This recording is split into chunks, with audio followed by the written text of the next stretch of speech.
Sandykastel. Organization comprised of dynamic, influential women in the performing, visual, and literary arts, dedicated to empowering artists of all ages through education and entertainment. Over the next 60 minutes, you'll meet local performers, painters, sculptors, singers, songwriters, musicians, comedians, dancers, authors, and more. Now, let's bring on the host. Here is Sandykastel. Woo! Hello, this is Sandy Kastel with Lunch with Sandy here at the Siena Italian Authentic Trattoria at 9500 West Sahara, just west of Fort Apache. And I'm here with Amy Frost, my co-host. Hi, Amy. How are you? Good. I'm hearing there's pizza. We're going to have pizza. We are going to have pizza. I'm very excited. Pizza, Coke and pizza. And then we also have Anthony James Baker with us, who is a jazz musician. Hi, Anthony. How are you? Hi, I'm fine, thank you. Good, good. Well, we're going to have a lot of fun today. We're going to talk a lot about your music, you know, and how you got into the music business, and why you chose jazz. And then we're going to talk a little bit about WIMA, Women in Music and Arts, and what our purpose is, and how we started it, you know. And then Amy is going to be our delivering happiness messenger here right off the bat. What do you have for us today, Amy? Well, I'm kind of cheated a little bit because you sent me an email this morning. Yes, I did. With a fabulous quote Yes, that I want to read I did. about happiness. It's really good. You made me very Well, happy. actually, somebody when you sent it did to me, that. and I said, I've gone forward with it because it was perfectly fit us So perfectly. from John Lennon, of Yes. course, so that's, you know, one of our Another musician, mentors yes. in music. Songwriters. He said, when I was 5 years old, my mother always told me that happiness was the key to life. When I went to school, they asked me what I wanted to be when I grew up. I wrote down happy. They told me I didn't understand the assignment, and I told them you don't understand life. Amen. I mean, how much better could that be? I know, and you know, I do blog posts for Delivering Happiness, which Yes. is part of the, you know, Tony Hsieh's book, and the one that's in the queuing that'll pop out anytime is really about taking care of yourself. Because I believe, how in the heck are you going to be happy if you're not taking care of yourself? I know. You know, because you're right, you get into this, your shadow self starts showing up, and you start, you know, things that normally wouldn't bother you, you start attacking people and doing silly things. And so I think self-care and happiness are sisters, and I think we really, really need to be doing that. That's right. When we're not balanced, you know, that's when everything seems to go haywire. We're running around, you know, like How can you be your best performer or artist or whatever kind, you know, if you're not taking the time to do that? And especially as a performer, because our body is our instrument, whether we're a singer, whether we're a guitarist, you know, whatever kind of form, we're an actor, you know, and when we are stressed out, then, you know, our voice raises, you know, Exactly. and then our throat dries up, and you know, so we're just not as comfortable in our own skin, and that's why actors do so many breathing exercises and relaxation techniques before they go out on the stage or before they do a show. You hear them getting into character, and for a musician or performer, we do the same thing backstage. You know? Well, and I do a lot of work in the stress area because people will go work on stress where they won't do time management because they don't have time. Right? Yeah, It's like, I can't go to a time management workshop because I don't have time. You know, and because how am I going to fit into my schedule? So crazy, so crazy. But people are so stressed out right now, and what I recommend to them is that they create a self-care plan where they're doing things physically, mentally, emotionally, and spiritually every week for themselves. Every day. Every day, hopefully. You know, if I can get people to do, you know, something once a week, but every day would be ideal. Well, I know we've talked about, you know, those little 5-minute segments, you know, and Anthony, I'm sure you do things throughout the day, you know, that help to keep you calm and relaxed. Well, I try to. I mainly practice, you know. Yeah. That relaxes me. Yeah. Practicing is kind of like meditation. It really is. Yeah. So I do a few hours a day, you know, playing the guitar. Yeah. How long have you been playing the guitar? Oh gosh, you put me on the spot now. A long time. You need a calculator? Probably well over 40 years. 40? Oh my gosh, you just started a few years ago. So how'd you get into it, though? Why the guitar? Well, you know, growing up in England in the 60s, with the Beatles, the Stones, I mean, it was a fantastic time musically. Right. And you just couldn't, it was all around you, and I had two brothers, an older brother, and he had a friend who was a guitar player in a band.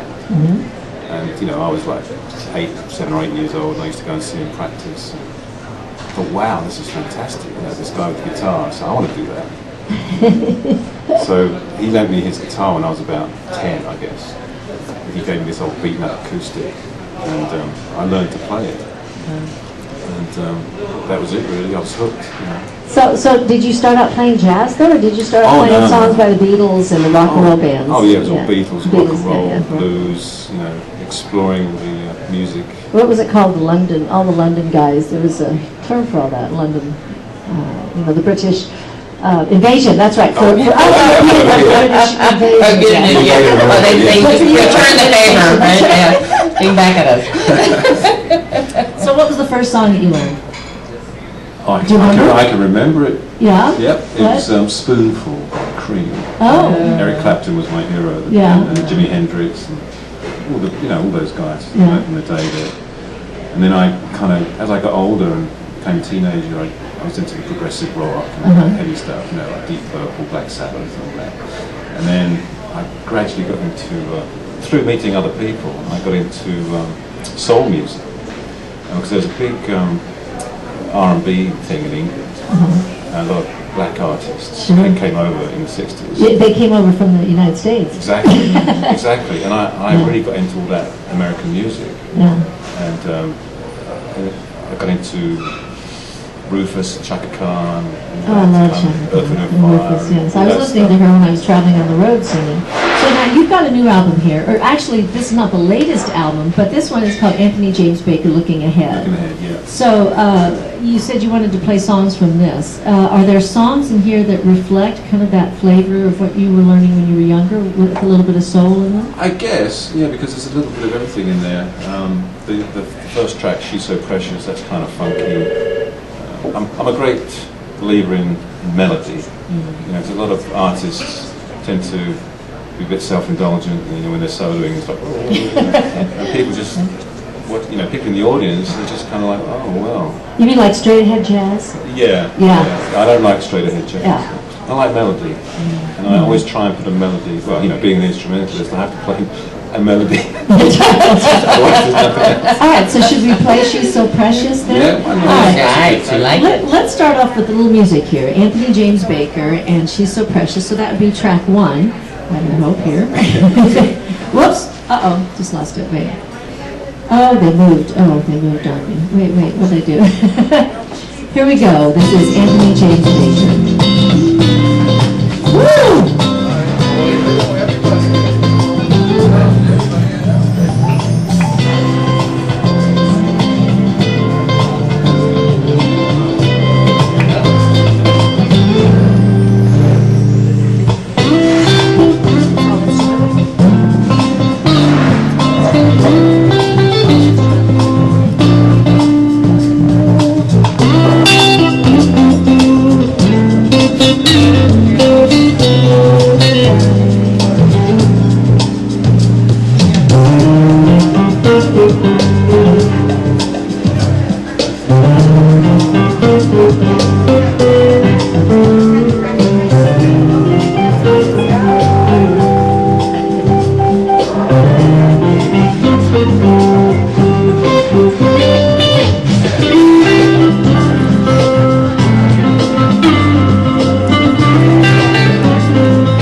Beautiful. That is beautiful. Now, are you playing all the instruments on here, all the guitars on here? No. You have other I artists? just play the guitars.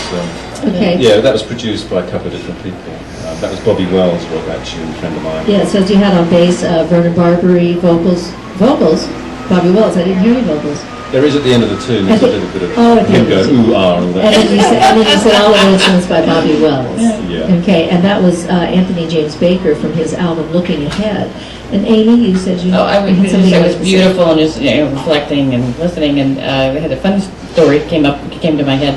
I was in Maui at Blackie's Barbecue or wherever, burger place in Maui. And this guy was sitting with his wife and his kid, and they said, "Oh, come on up and play." So I grabbed the guitar and started playing. Oh man, damn, he's good. And then they said, "Hey, George Benson." I'm like, "Oh, yeah." He's right, sitting right next to me. He's pretty good. He's pretty good. So now, as we said something about straight ahead jazz, and you were talking about, how straight ahead jazz is, they're always trying to get as many notes as they can into a phrase, into a measure. In general, I say that because my dad's a jazz musician. Yeah, well, it's improvising. It's improvising. We all do it. I do it. Yeah. Yeah, It's just a different form of music. It's not really what I'm into. I'm more into the modern kind of. yeah, and you said you would be classified kind of, sort of under smooth jazz. Smooth jazz, contemporary jazz. Contemporary, yes. Yeah, because there's there's a different connotation with each one of these jazz titles that they give, and I notice a lot of the straight ahead jazz guys are like, oh, smooth jazz, that's just lightweight stuff, yeah. But also it's very nice to have that playing throughout the day, listening to it while you're doing other things. Yeah, well, they play me on the Weather Channel, so. Yeah. Oh, seriously? There you go. Well, we talked a lot about self-care and meditation. Yeah. That is perfect music for that. Yeah. I would use it for that. Beautiful. Well, I think there's a different time and for different fields of music too throughout the day of what we're doing. So tell us a little bit about what is your educational background in music? Well, I was kind of self-taught, really. I had a couple of lessons when I was a kid, but not much. I just sat there with the thing and tried to get my fingers to work, make noises, and kind of taught myself, basically. It wasn't until I got older and started playing in bands that I realised that I didn't really know enough. I played for years without knowing any music theory whatsoever. So when I was in my late 20s, I went to California to the Musicians Institute to study guitar, and that's when I really learned music and what it was all about. And it really opened up my playing and made me a much better player. So do you feel that getting a formal education in music is still important, even though also learning on your own, performing live? Depends what you want to do. I've got an open mind about it, really. It should be fun. You shouldn't have it drummed into you like some parents make their kids have piano lessons. Well, there's a lot of basic things about music. I mean, especially if you're an instrumentalist. I know it's a little different if you're a singer, but even singers, will sometimes study classically and then end up going over to rock and roll, like Pat Benatar did. She was a classical singer. Yeah, and it does help, definitely. Yeah. If you have an education. Yeah, so she had a certain kind of training, but as a musician, you're learning chord structure, you're learning, your technique, and it's very important. You've got to learn technique. Technique. How often do you practice? Well, I try to do every day. Yeah. Some days you don't because there's other stuff to do. Right. When you're trying to promote yourself, you've got to wear all these different hats. Right. So, do you have a website? I see. Yes, www.anthonyjamesbaker.com. And what can people find on your website? Well, they can buy my music, you can buy CDs, you can download CDs. I'm all over the internet, all the internet sites like iTunes, Facebook. Yeah, you can. Twitter. Yeah. Well, do no, Pinterest? I don't Twitter. I don't. Do you Twitter. don't tweet? No, I don't tweet. Well, I'm not tweet. No, but I do. I don't really get involved in all that too much. That online media stuff. I know I should. Keep up with what about the social media part of it? Like on Facebook. I mean, are you on there constantly? I'm on there, but no, not really. No. I'm too busy doing music. That's the trouble. That's why I'm looking for a manager. He's looking for a manager, folks. If anybody knows of a manager out there in Las Vegas, Nevada, or California, or wherever you're listening from right now. Yeah, that's right. Yeah. Anywhere in the United States, or London, or wherever. Anywhere in the world. In the world. I'm international. Yeah, I mean, I played in London. I was in London last year. I was playing at in Soho at. I played Ronnie Scott's and Pizza Express, which is a big jazz club in London. Good. Well, we're going to talk more about that. Right now, we're going to take a little break. If you're just tuning in now, this is Lunch with Sandy here at the Siena Italian Authentic Trattoria at 9500 West Sahara, just west of Fort Apache. Hi, welcome back to Lunch with Sandy here at the Siena Authentic Italian Trattoria. That's easy for me to say. It is kind of a tongue twister, but we love it here at Siena because they have such wonderful food. As a matter of fact, we're having a couple different pizzas over here. We've got the margarita pizza, and we've got, what else is the other one? It looks like a plain pizza with some mozzarella and everything on it. And those artichokes? So come on over and join us here at Siena Italian Restaurant at West Sahara. So Amy, you know, we were talking a little bit, we've talked a lot about collaborations. Absolutely. In the past as musicians and as actually in business and in life. There's a lot of you know, opportunities for collaborations. And so how do you feel about collaborations, Amy? Well, it's the key to everything, I think. You know, it's like, and you know, part of it is whatever I'm really good at, but how do I take that and use that in other areas? And then you know, people, the thing that they're good at and you're not good at, how do I support each other? Right. You know, and it's like we started doing these collaborative circles. Yes. And they'll be the first Tuesday of each month. So the next one's the second, which is this coming Tuesday. It's coming up. Coming up. And so we get, you know, like you were there at the last one, you're certainly welcome to come to this one. Great. And we get people from all different, you know, the profits and nonprofits. And what they do is like, okay, what do you do? What do you care about? This is what I do. This is what I care about. How can we support each other? Right. And I really see this community really shifting and changing because people are coming together. Yeah, and we want to invite everybody to keep this in mind. Julie's is over at Daybreak Coffee Shop. It's on Russell and Valley View. Yeah, and it's a wonderful little coffee Through that shop. collaboration, she's creating a blend, a coffee blend for WIMA to raise funds. Yes, she I is. love coffee. And so is Louise Caruth, who's making also a teaming tea, up. Yes, right? A tea. She's doing a tea for us, and that's what it's all about. You know, so if you're looking for opportunities to collaborate with other nonprofits and profits, please be sure to check us out. You can go to Amy's website, which is amyfrost.com, and give me a holler. You know, we're going to keep it to 12 people each time, right? Because we really want it to be intimate and really create relationships. Right. And then we also have Anthony James Baker here with us today. Anthony is a jazz musician. Hi, Anthony. Hi, Sandy. It's so good to have you here. So, and also we were just talking about your website, which is anthonyjamesbaker.com, where you can find out more about his music. And we played a song from his album, Looking Ahead.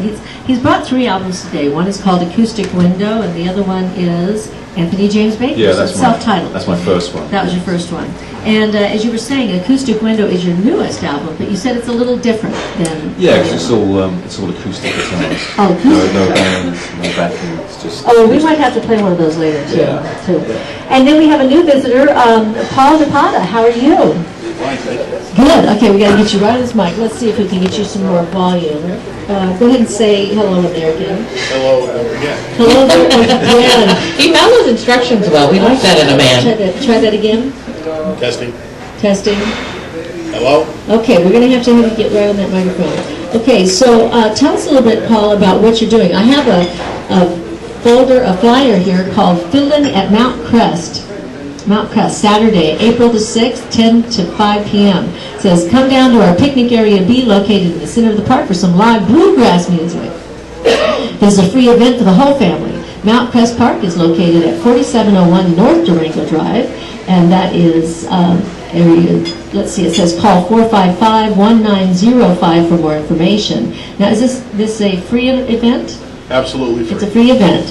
Okay, so here's our flyer here. We'll get Mark Richards to get it on our video here. So tell us a little bit about what you do. Well, myself and my friends that are jam players at the Mountain Crest Community Center over at Lone Mountain in Durango decided about 3 or 4 months ago to let's try and put on a first in a long time bluegrass festival here in Las Vegas. Yeah, when was the last one? Oh, long time ago. They had some real good ones up in Overton and Logandale, but actually here in the city, nothing for many, many years. See, I never even knew they ever had one here, but when I'm back in Indiana, in Greenwood or in the surrounding areas up there, Indianapolis area, they have a huge bluegrass festival each year. A couple of them all throughout the summer. Well, this is going to be fabulous. We have 7 bands, 5 from town, 2 from Utah are going to be here to entertain us. We have people that have been in the Grand Ole Opry before. We have a gentleman, Doug Sherwood, with the Red Rock Ramblers. That's probably one of the best true country fiddlers in this region. He's amazing. Oh, wow. We have another gentleman, Lynn Baldwin. He'll be there. He's another fabulous country fiddler. It's going to be a great event. You know, we're really excited. Everybody's donated their time to try and get this out there, and we're trying to perpetuate the groundswell of bluegrass music. That's going into Perpetuate the country. groundswell. I like that. I like that because it's starting to take off. A tidal wave, we're going for a tidal wave. Absolutely. Now let me ask you, are you doing the same thing that they do back there, which when I was there at the bluegrass festivals, they would have these little circles around the outskirts, the outside of the festival, where when they weren't performing, a lot of people would everybody brought their own guitars or banjos or fiddles, or they had all kinds of instruments, and then everybody would take a turn and they'd each play one of their songs. Are you guys doing that? 1,000-mile journey begins with first step. We're We're going to try and get this one as successfully produced as possible, and then we'd like to move forward into the fall and try to duplicate it, and this time we'd like to have that activity. That's the core of a bluegrass festival, are those little breakout groups. Now, breakout groups, that's what they're called. And the other thing I noticed is that they would sometimes play a little bit of country music too, along with that, right? Well, we play a lot of Merle Haggard, Hank Williams, Cowboy Bob Wills. It's all there. It's a ton of fun. Okay, good. I get to break out my country album. Yeah, baby. So, what instrument do you play? It says you play the 5-string banjo. I play clawhammer banjo, which isn't typical. Most banjo players are Scruggs pickers. Okay. And I play something that kind of came from the mountains of Appalachia. It's a very unique style.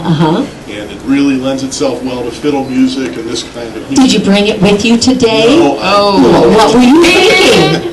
Well, you're going to have to come back on, You're just teasing it. Yeah, we'll have to have you come back on next week, maybe before the There you weekend. go. You can bring it next week with you, and maybe you can play something for Well, us maybe I'll live. bring a couple of us. How's that? I'd love it. I'd love it. We'd have a fun Yeah, time. then that way we can give them a little, give the folks a little teaser so they know what to look forward to on Saturday the 6th.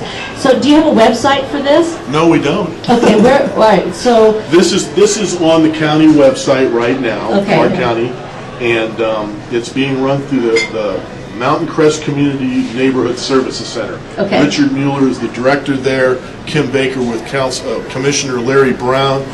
But without Larry Brown, this would never have happened. He has been our supporter in this, and it's just it says been Clark County Parks fabulous Recreation, experience for us. 50th anniversary. Yes. So they're helping you put this on, which is great. Oh, absolutely. They gave us a place to do it. Without that, That's wonderful. you're nowhere. Yeah, and a lot of what we talk about on the show is the business of being an artist. And if you don't have a place to perform, if you don't have an audience, it's not as much fun. That's right.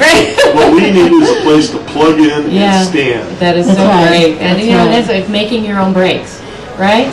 Congratulations. I think that's very exciting. Yeah, thank you. Well, And we're finding gonna- a champion, like you said. Yeah, That's we're going to really talk more important. about this in a few minutes. Anthony, I wanted to ask you also, now, do you do the jazz festivals?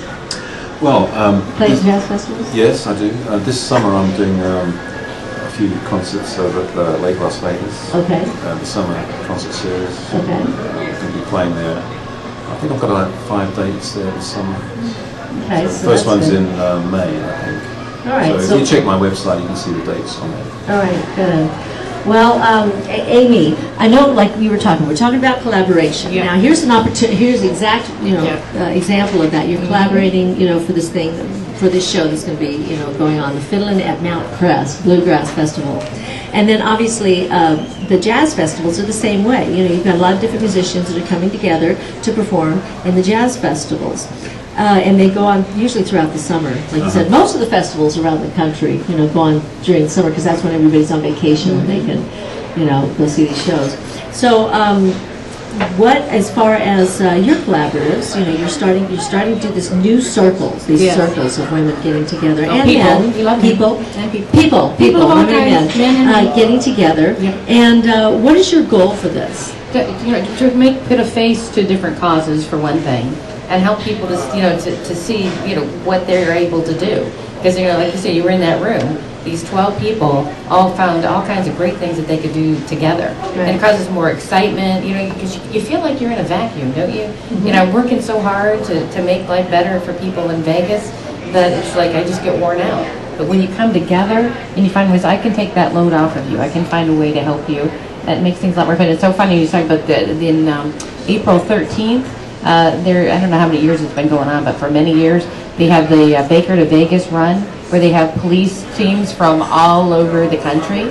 And my sister's from Riverside. That's a lot of running. It is a lot of running. They break in teams. My sister's a 911 dispatcher for Riverside, and they had a fella killed this last year. Oh. You know, by the fella that, you know, that'd gotten fired, killed, you know, there. And so they have people that have their RVs that will help the runners as they go by. Right. And so we're going to be To keep part of them safe. that RV, and give them water and you know all that. So we're going to be part of that. But I mean, how cool would it be to have people playing music? Oh, sure. At different parts of that. I mean, it's so I don't know. You can what have they're different doing stop with that. points. Yeah. You know, that's playing music along the way. So I mean, that So immediately having pops to people my on mind. things. You know, and again, it's a lot of it's celebrating police, you know, all over the country and what they have done for us, and Right. and help supporting them.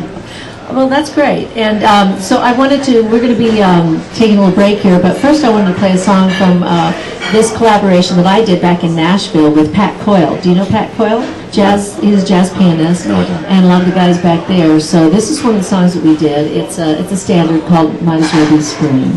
Here we go. And then right after that we'll be right back with Lunch with Sandy.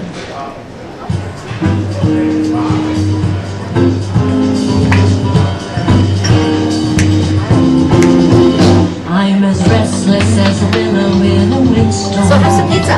I'm gonna. As jumpy as a Did you eat already? I come here every other Monday. I know. say that I have spring fever, You do? Absolutely. but I know it isn't In what room? Right here? I am silent, very discontented, like a nightingale without a song to sing. Oh, why should I have spring fever when it isn't even spring? It's good to see you. I keep wishing I was somewhere else, walking down a strange new street, hearing words that I have never heard from a man I've yet to meet. I'm as busy as a spider spinning daydreams. I'm as steady as a baby on the swing. Don't I bring the haven't pizza. seen a crocus or a rosebud or a rose on Halloween.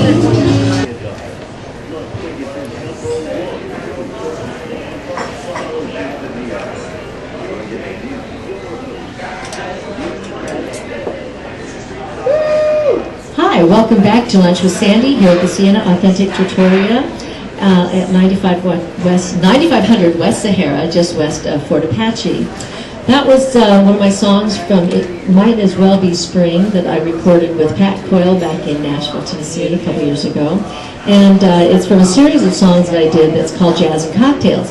And my idea is that I would record 3 of my original songs and 2 standards, or 3 standards, something like that.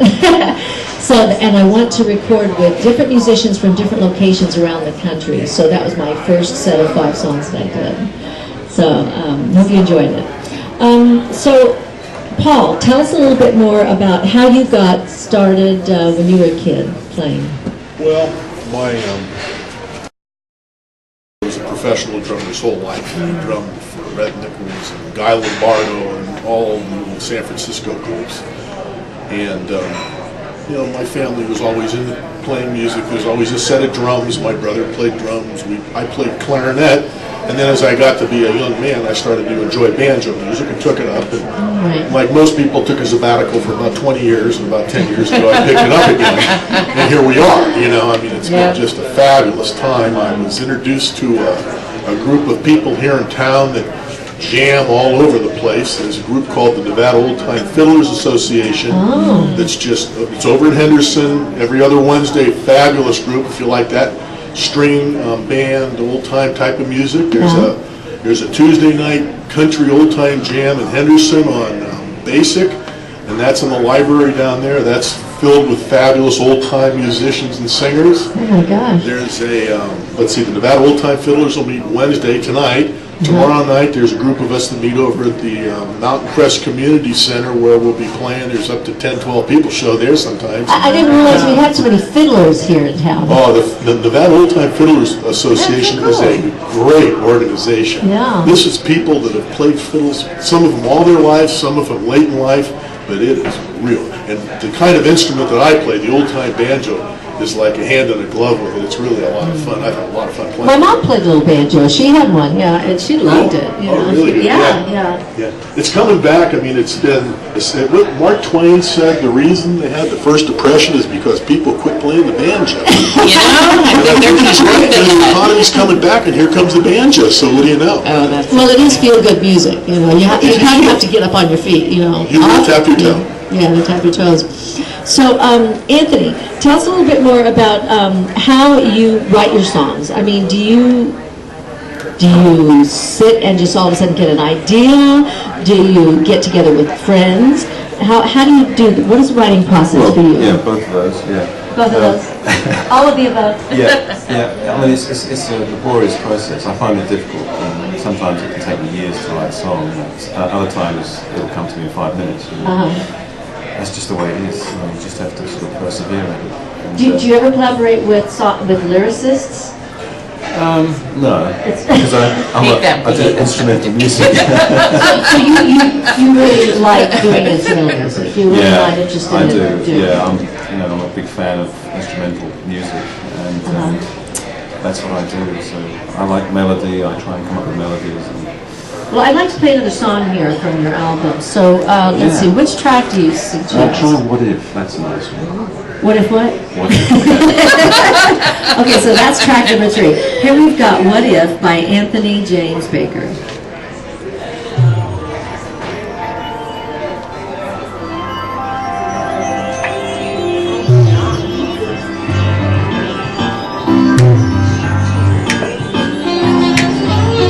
Oh, who's playing sax?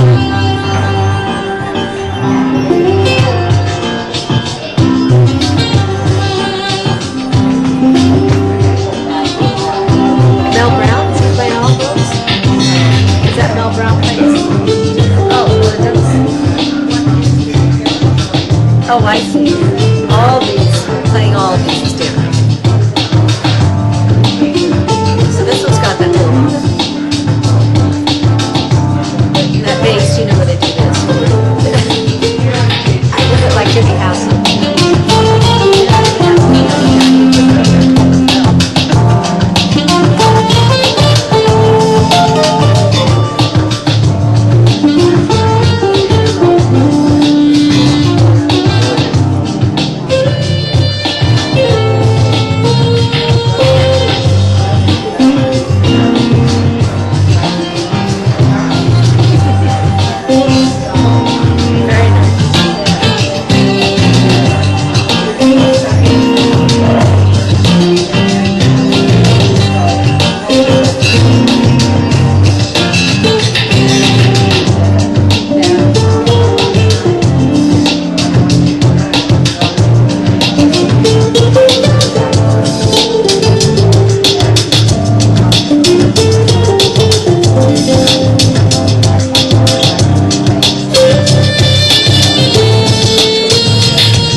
just tuning in now, you're listening to Lunch with Sandy, and I'm here with Anthony James Baker, and that is one of his songs called What If from his album Looking Ahead. So now, Anthony, I noticed that on some of the guitar parts, they're overlapping. Are you playing both guitar parts? Oh yeah, all the guitars. You were playing all the guitar parts. Yeah. So if you were playing this live, you'd have to have a guitarist with you. Well, I have a band that, the keyboards cover the parts and the sax player as well, so it kind of works. Right. But, there's one track on my new album, acoustic album, there's like 20 guitars all overdub, so Now, I couldn't play that one live.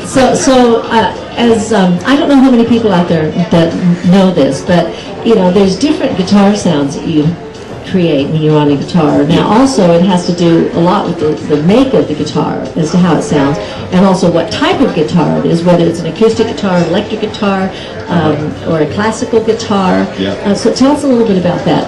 Working with different guitars. Okay. Well, the track you just heard, that was a nylon string electric guitar, which a lot of people use now in the smooth jazz world, and I use that quite a bit because it gives you that mellow kind of jazzy sound. But I also use a Fender Strat, which is my main guitar, which I love.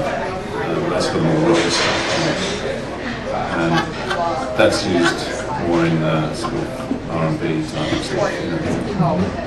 And I noticed the bass player was playing a little bit of that, a little bit more funky kind of bass line, that's Mel right? Brown on the bass. Yeah. He used to play with everybody. So Right. Gladys Knight's old bass player.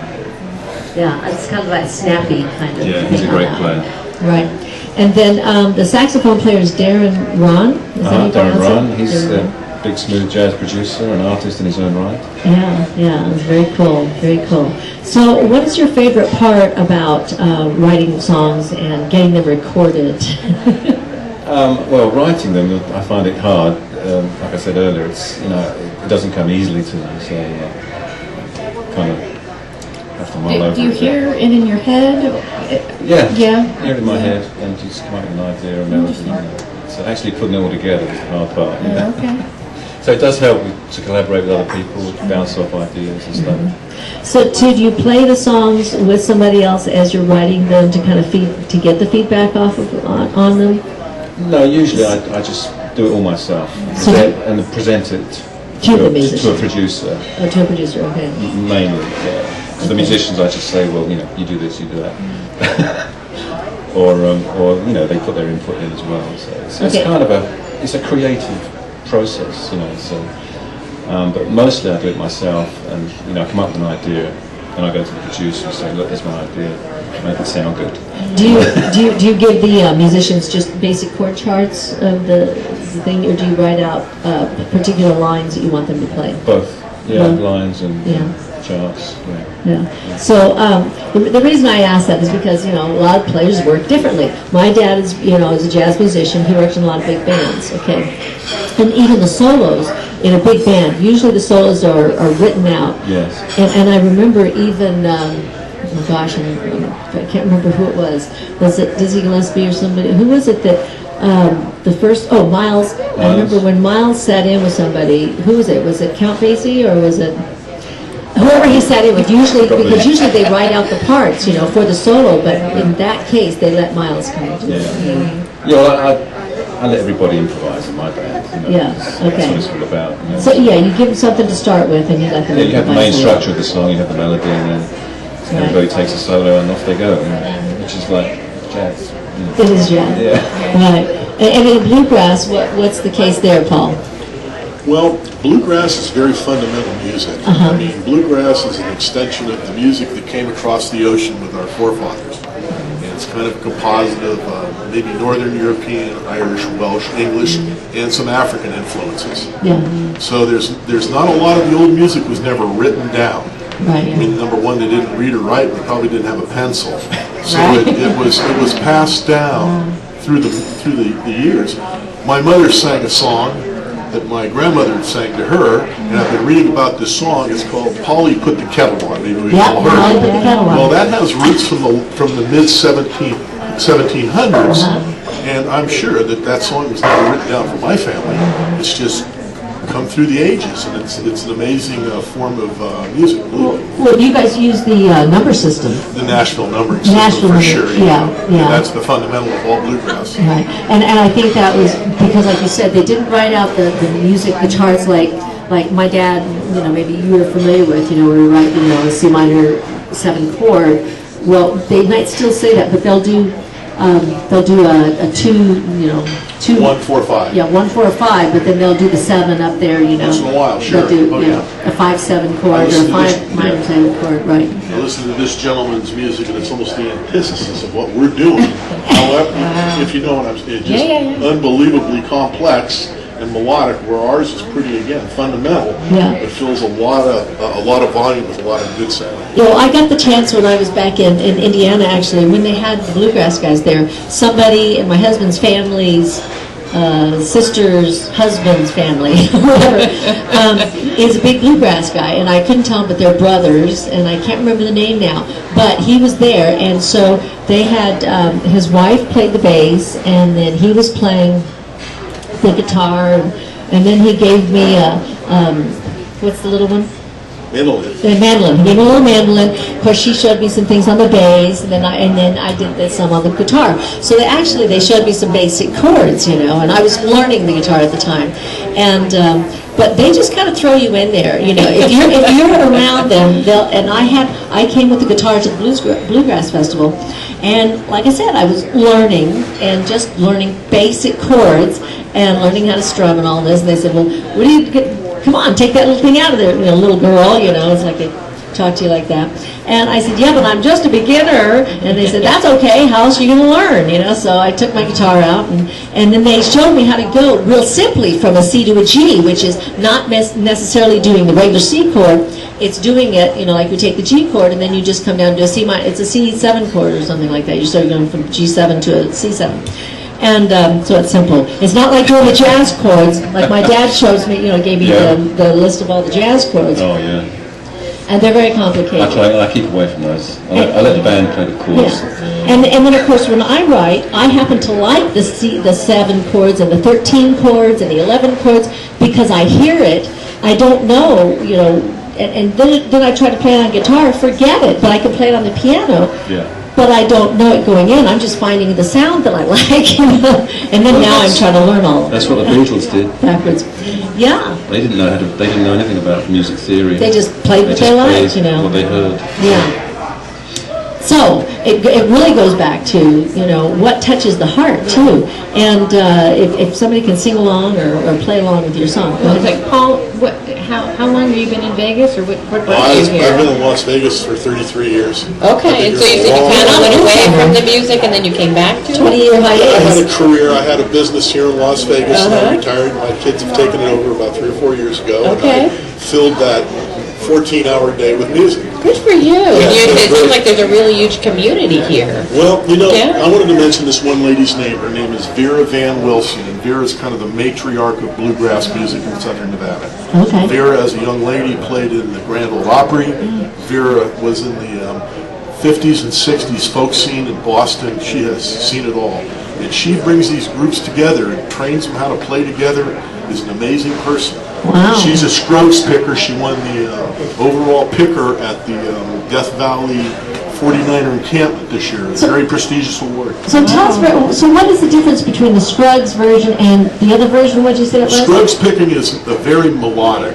Well, okay, it's melodic. In that it's individual notes with finger picks. Okay. Where the frailing or the claw hammer banjo is kind of like a rhythm guitar. Okay, so it's that's filling like the that chords. frame constantly with the chords. And there is some rhythm notes, some melodic notes, but it's all combined. It's for individual entertainment. Is that more like when you've got a rhythm player versus a soloist? Oh, yeah, sure. Yeah, Okay. exactly. If you ever, like even gypsy jazz or something like that, you always see they have a rhythm guitar going, Right. and they have a soloist.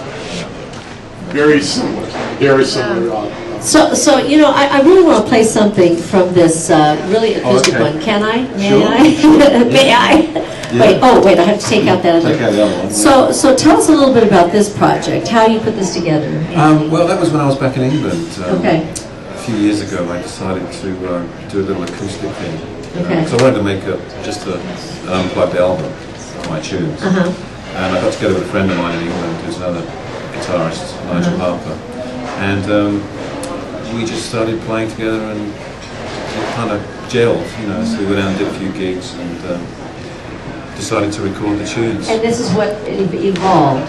So how Yeah. how many guitars do you have in here? You said 16?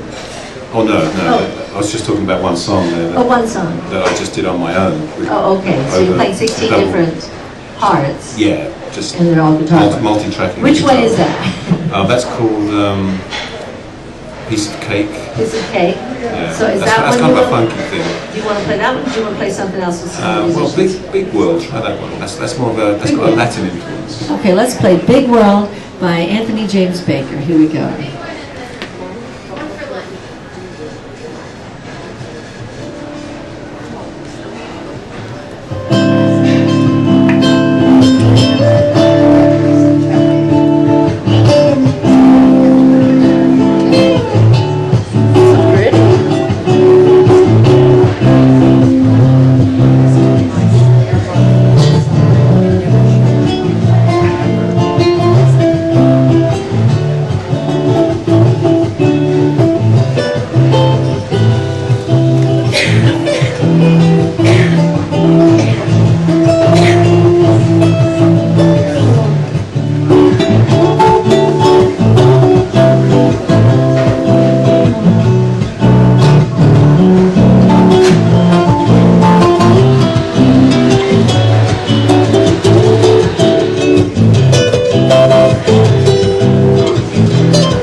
Tuning in now, you're listening to Lunch with Sandy here at the Siena Authentic Italian Trattoria at 9500 West Sahara, just west of Fort Apache. And I'm here with my co-host today, Amy Frost, and special guest, Anthony James Baker and Paul DePata. How are you? Wonderful, thank you. Oh, I'm feeling much better now. You know, talk about, you know, a nice environment to have this music. Great lunch. Yes, thank you. Yeah, and great pizza here at Siena. Yes, and Italian pizza. Trattoria. That's right. better now. Jazz and pizza. Jazz and cocktails? No, jazz and pizza. So again, Paul, I just want to remind all of our listeners out here that on Saturday, April 6th, you're going to be playing at the Fiddlin' at Mount Crest. That's from 10 a.m. to 5 p.m. And that is at 4701 North Durango. And what was the street you said it was at? Lone Mountain? Lone Mountain and Durango. Lone Mountain? If you take the 215 and go east on Lone Mountain, you can't miss it. Okay. 215 and then go east on Lone Mountain, the eastern, the western. From the west Western side. Beltway. Otherwise you'll wind up at Lake Nita. Well, then he'll be back next Wednesday playing, right? But you can, yes, and he's going to bring the group back on next Wednesday here at Siena Italian Restaurant, and they're going to play for us. I think I'd like to bring a group of fiddlers. How's that? I'd love to Nice. have a We group love of it. those. Fun, huh? So if you want to find out more about the fiddling at Mount Crest, you can call 455-1905. And then if you want to find out more about Anthony James Baker's music and his albums, you just go to anthonyjamesbaker.com. That's right, yeah. Thank you, Anthony, for being on the show today. Thank And you. thank you, Paul, for being on the show. And Amy, as always, thank you so much for being our Great fun. delivering happiness Great messenger and teaming up with WIMA, Women in Music and Arts. And for all of our listeners, thank you. We'll see you next Wednesday on Lunch with Sandy here at Siena Italian Restaurant.